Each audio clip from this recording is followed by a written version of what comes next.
গ্রামের নাম রামচন্দ্রপুর। চারিদিকে সবুজ ধানের ক্ষেত, কচি বাঁশঝাড় আর কাকের ডাক। সেই গ্রামেই থাকে গরিব কৃষক হরিদাস, সংসারে বউ, 2 সন্তান আর বৃদ্ধ মা।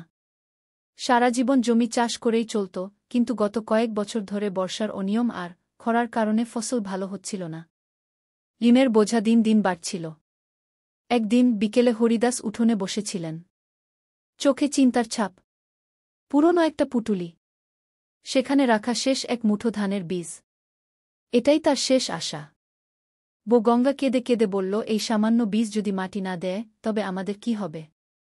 হরিদাস হেসে উত্তর দিল, চিন্তা করো না। মাটির বুক যতক্ষণ আছে ততক্ষণ আশা মরে না গি। পরের দিন ভোরে হরিদাস ছেলে মেয়েকে নিয়ে মাঠে গেল।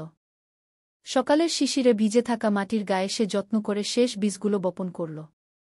কাজ শেষ করে চোখ তুলে আকাশের দিকে তাকিয়ে ফিসফিস করে বলল, হে ভগবান, এটাই আমার শেষ চেষ্টা, তুমি আশীর্বাদ করো। দিন গড়িয়ে সপ্তাহ পেরোল।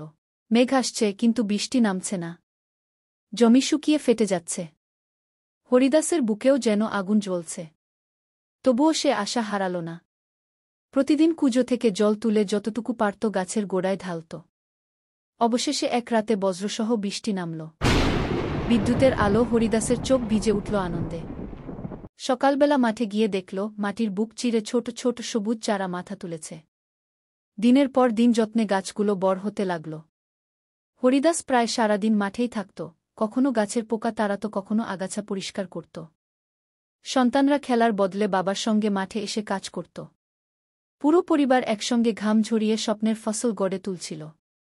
মাস 3 পরে যখন সোনালি ধানের শীষ দুলতে শুরু করল, তখন পুরো গ্রাম অবাক হয়ে গেল। অন্যদের জমি যেখানে খরার কারণে ফেটে পড়ে রইল, সেখানে হরিদাসের জমি যেন সোনার গালিচা। গ্রামের লোকেরা ছুটে এল দেখতে। একজন বলল, হরি, তুমি কি করে পারলে? হরিদাস মৃদু হেসে বলল, পারার নয় ভাই, বিশ্বাসের শক্তি। আমি মাটিকে শেষ পর্যন্ত বিশ্বাস করেছি। ফসল কাটার দিন এল। গ্রামের মানুষ মিলে হরিদাসকে সাহায্য করল। গুদাম ভরে উঠল ধানে। হরিদাস গ্রামের দুঃস্থ পরিবারগুলোকে ধান বিলিয়ে দিল। এবং সবাই আশীর্বাদ করল তাকে। সেদিন রাতে উঠোনে বসে হরিদাস আকাশের তারা দেখছিল। পাশে বউ আর বাচ্চারা গঙ্গা মৃদু স্বরে বলল, তুমি সত্যিই অসম্ভবকে সম্ভব করেছ। হরিদাস হাসল আর বলল, অসম্ভব কিছু নেই।